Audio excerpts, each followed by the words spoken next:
Varicose veins కి సరైన చికిత్స కోసం సంప్రదించండి ఎవిస్ హాస్పిటల్. నమస్తే రమగారు. నమస్తే జయ.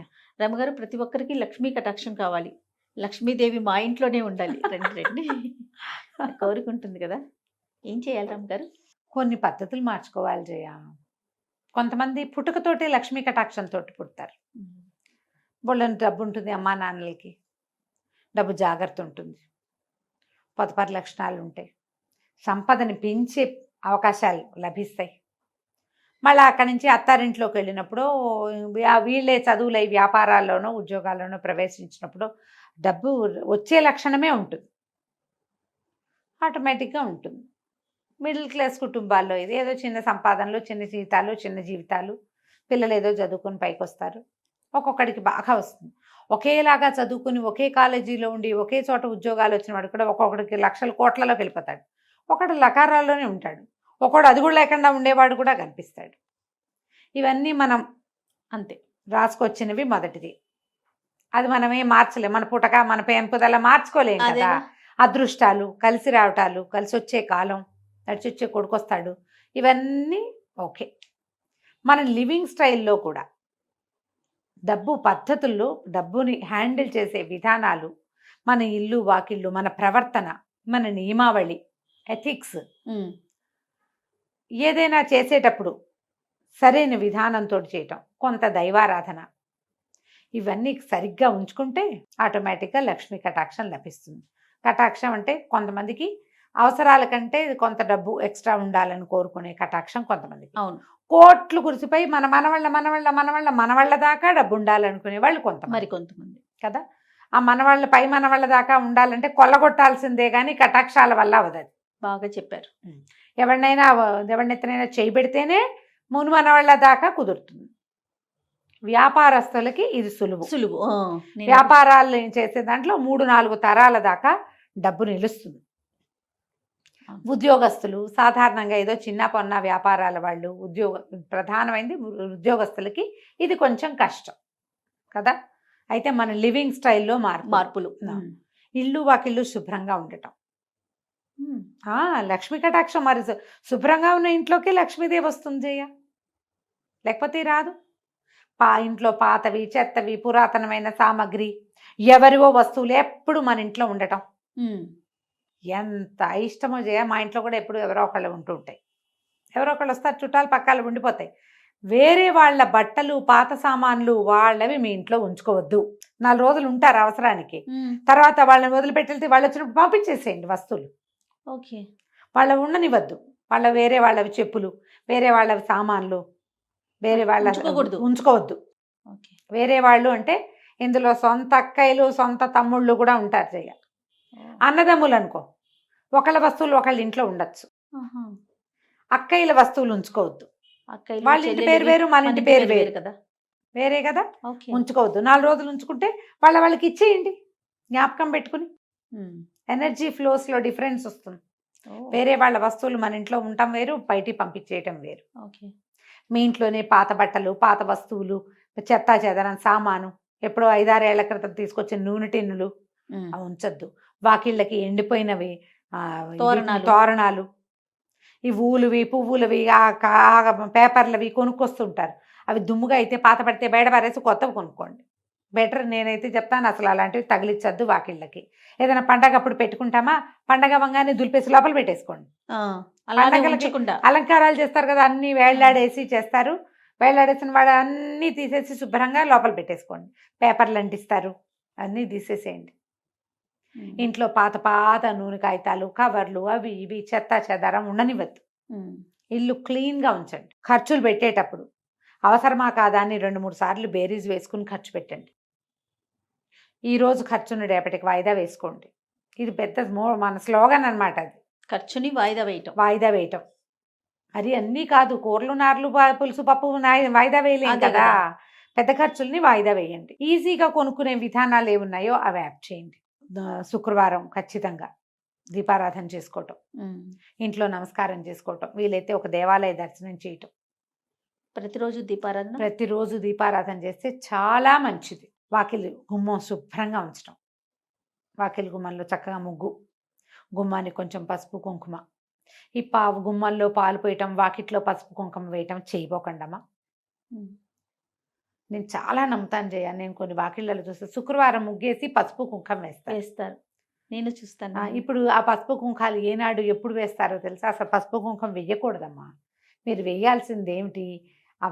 సంక్రాంతి రోజుల్లో గొబ్బిళ్ళు పెడతామా, అప్పుడు బంతి పువ్వులు చల్లుతారు. పువ్వులు 2 పువ్వులు, బంతి పువ్వు. అంతేగాని మీరు చామంతులు అవన్నీ నేల మీద పరవటాలు, పసుపులు కుంకాలు వేయటాలు, గుమ్మాల్లో పాలు పోయటాలు.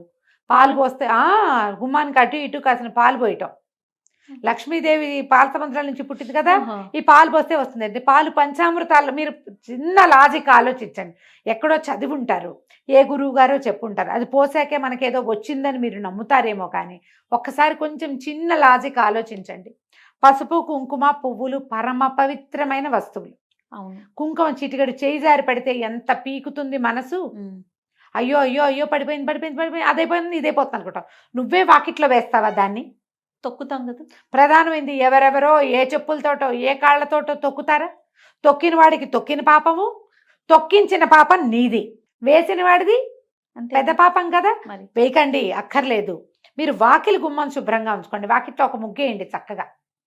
ఏ చాక్పీస్తోటో వేసుకుందాం. ఇది వరకు బియ్యపిండితో వేసేవాళ్ళు. ఇప్పుడు అన్ని గచ్చులు అరుగులు, ఏవో మొజాయిక్ స్టోన్స్ గిన్స్ ఉంటాయి కదా, అన్ని రకరకాల స్టోన్. ఏదో వేసుకోండి ముగ్గు. వాకిలి చక్కగా అందంగా. పచ్చటి మొక్కలు 2 వాకిట్లో ఉంచుకోండి. ఇంట్లో తులసి మొక్కని వెళ్ళిపోనివ్వకండి, నిద్రపోనివ్వకూడదు తులసమ్మని. ఒకవేళ తులసి నిద్రపోతోంది, పోయేలాగుందంటే ఇంకోటి తెచ్చి పెట్టుకోండి. ఇప్పుడు కూడా తులసిని ఉంచుకోండి. ఆకుపచ్చదనం వాకిట్లో, దొడ్లో కాస్త బాల్కనీస్ లో కనపడేలాగా ఉంచుకోండి. ఎప్పుడు తలుపుల మీద బట్టలు వేసి ఉంచద్దు. తలుపుల వెనకాల చున్నీలు చేరతాయి. వారానికో 10 రోజులకో తీసి మళ్ళీ జాడిచ్చి లోపల పెట్టుకోండి. తలుపుల మీద టవల్స్ ఆరేస్తా ఉంటారు అమ్మగారు. టవల్స్ ఆరేయద్దు, తువ్వాళ్ళు ఆరేయద్దు. తలుపుల మీద బట్టలు ఆరేస్తే అప్పులు పెరుగుతాయని చెప్తారు. అవునో కాదు? అవన్నీ అసహ్యంగా ఉంటాయమ్మా. అందంగా ఉండదు ఆ వస్తువు, ఆ విషయం బాగుండదు. తలుపుల్లో దుమ్ము ఉంటుంది, ఆ దుమ్మంతా మన ఒంటి మీదకి చేరుతుంది. ఏ పురుగు ఏదన్నా చిన్న అవి వస్తాయి కదా ఒంటి మీదకి, టవల్స్ మీదకి. కొంచెం ఈ దేవత అర్చన విధానాలు అవి మార్చుకోండి. కొంచెం ఎవరికైనా సహాయం చేయాల్సి వచ్చినప్పుడు శుక్రవారాలు సాయంకాలం, శుక్రవారం నాడు కబుక్కున్న డబ్బులు ఇవ్వద్దు ఎవరికి. అంటే ఇప్పుడు మీరు పని చేయించుకుని పని మనిషికి జీతాలు ఇవ్వచ్చు, తప్పులేదు. పని చేస్తుంది కాబట్టి ఏదైనా మనం కొనుక్కోవచ్చు అవసరమైతే. కానీ ఒట్టిగా ఇచ్చేటప్పుడు శుక్రవారం ఇవ్వకండి, మిగిలిన వారాల్లో ఇవ్వండి. ఈ శనివారం పూట ఇవి ఉంటాయి కదా, కాయిన్స్ అట్టు పెట్టుకోండి, వీటిని దానం చేయండి. ఎవరైనా వాకిట్లోకి ఒక ముద్ద అన్నం పెట్టు అని అడిగితే తప్పకుండా పెట్టండి. ఏదో వారంతో పని లేదు. ఓ తిండి పదార్థం ఏదైనా ఒకటి, ఒక లడ్డు ఉంది, ఏం లేవు, కూర నార లేవు, ఆ లడ్డు అయినా ఇదే ఉందని చేతిలో పెట్టండి. అలాంటివి అపార్ట్మెంట్లలో పైకి ఎవ్వరూ రారమ్మా. అవును, పైకి రారు, అందరు కిందే కనపడతారు. ఎవరన్నా చేయి చేస్తే శనివారాలు తప్పకుండా ఒక కాయిన్ దానం చేయటం పెట్టుకోండి. కాసిన కాయిన్స్ బ్యాగ్లో వేసి పెట్టుకుంటే సాటర్డే మనకి ఎవరైనా కనపడ్డారు, వాళ్ళ చేతిలో 2-3 కాసులైనా పెడుతూ ఉండండి. ఇవన్నీ పాత విధానాలే, పాత పద్ధతులు. ఓకే. సో లక్ష్మీ పూజ చేసుకుంటారు. మీ ఓపిక ఉంది, మీకు చేత వస్తే చదువుకోండి. లక్ష్మీ కటాక్షం కలగటానికి పెద్దవాళ్ళు మొదటి నుంచి చెప్పింది కనకధారాస్తవం, అది చదువుకోమంటారు. ఓకే. ధన ప్రవాహం కనిపిస్తుంది అని. మీకు వచ్చేది ఎక్కడైనా ఉండి అవకాశం ఉండి చేతికి రానప్పుడు ఈ కనకధారాస్తవం చదువుకుంటే శుక్రవారాలు మంచిది. రోజు చదువుకోగలరా? మహత్తరంగా ఉంటుంది. అంతే. చదువుకోలేరు, శుక్రవారం ఒకనాడు చదువుకున్నాం. శుక్రవారం రాహుకాలం పొద్దున్న 10:30 నుంచి 12 గంటల లోపల 10:30కి దీపం పెట్టేయండి. ఇంకా కొంచెం ముందే పెట్టగలిగితే మంచిది. అది రాహుకాలం అంతసేపు వెలిగేలాగా చూసుకోండి. 12 గంటల దాకా దీపం ఉండేలాగా చూసుకోండి.